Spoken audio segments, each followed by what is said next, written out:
Soalan muka surat 55, soalan 6. Raja 4 menunjukkan dua pandangan ortografik bagi objek A. Lukis dan labelkan pandangan atas bagi objek itu. Lukis dan labelkan. Okey, maksudnya labelkan huruf lah. Tunjukkan garisan unjuran. Tunjukkan garisan unjuran. Okey, jadi kamu diberi dua pandangan ortografik ini. Katakan sini tak nyatakan. Tak nyatakan mana satu ialah sisi ya. Kita anggap sebelah, kita anggap ini ialah unjuran sudut ketiga. Okey, jadi ini ialah pandangan. Pandangan apa? Pandangan hadapan. Ini adalah pandangan sisi. Pandangan atas ada di mana? Pandangan atas ada di atas pandangan hadapan. Katakan ini pandangan hadapan. Okey. Jadi kamu boleh labelkan ini pandangan hadapan. Labelkan. Sini ialah pandangan hadapan. Ini ialah pandangan sisi. Okay, jadi maksudnya pandangan atas tu ada di sini. Ada di sini. Atas pandangan hadapan. Okay, jadi ini ialah tengok dari atas sini kan, E. Okay, E. Okay, jadi kamu lakarkan apa yang kamu akan nampak di atas. Kamu lakarkan bentuk macam L kan, macam ini. Okay, kamu boleh lakar di sisi. Nanti kamu senang nak lukis. Lakarkan. Lakarkan kecil saja. Kamu lakarkan. Okay, ini bentuk yang akan kamu dapat. Sekarang kamu perlu lukiskan paksi. Paksi menegak, mengufuk dan sudut 45 darjah.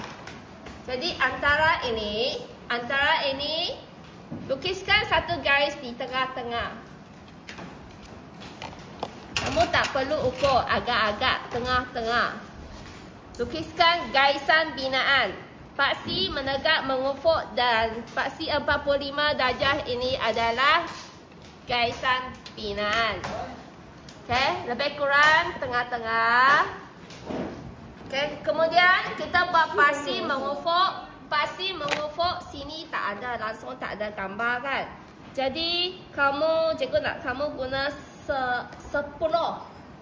Tandakan 10. 10. Dua garis 10, 10. Tandakan. Tandakan, lepas tu buat garis. 10.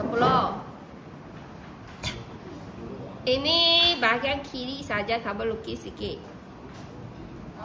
Kiri saja. Lukis sikit. Ini lagi cetak. Ini sebab ini nanti kamu lukis jawapan. Jadi yang perlu nampak ialah yang ini. Garisan mengufuk. Jaraknya 10 mm dari sini. Okay, seterusnya lukis 45 darjah. Gunakan sesiku T dengan sesiku 45 darjah. Dari sini lukiskan 45 darjah. Sekarang kita nak dapatkan huruf L macam ini. Jadi kita boleh buat garisan dari pandangan hadapan. Dari pandangan hadapan kita buat garisan ke atas. Okay, kita buat garisan ke atas.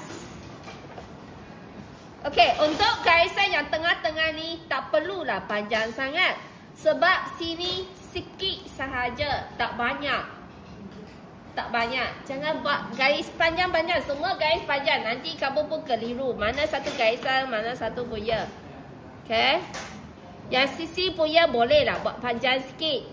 Yang tengah-tengah ni buat pendek sikit. Pendek tak capai garis tu pun tak apa. Nanti kamu boleh panjangkan. Okey, lepas tu okey.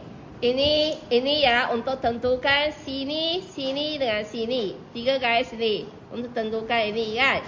Okey, lepas tu lebar tu dapat dari pandangan sisi. Okey, macam mana dapat dari pandangan sisi?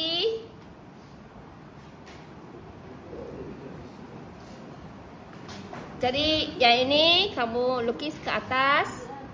Lukis ke atas, lepas tu belok sini. Dari titik persilangan belok sini.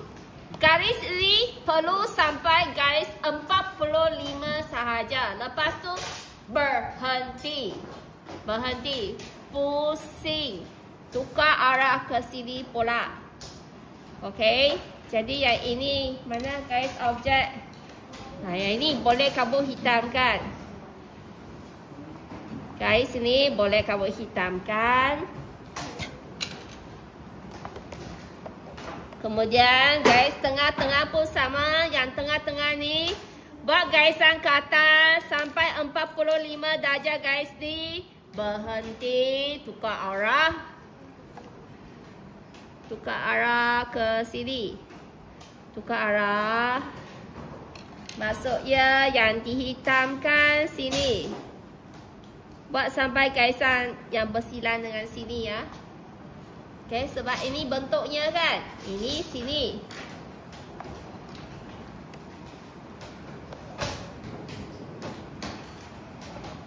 Garis yang terakhir sekali, garis ini.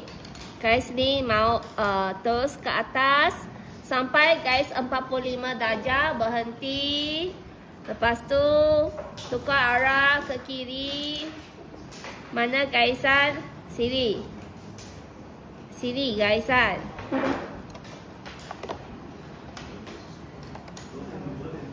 Okey, lepas tu ini hitamkan, hitamkan, hitamkan.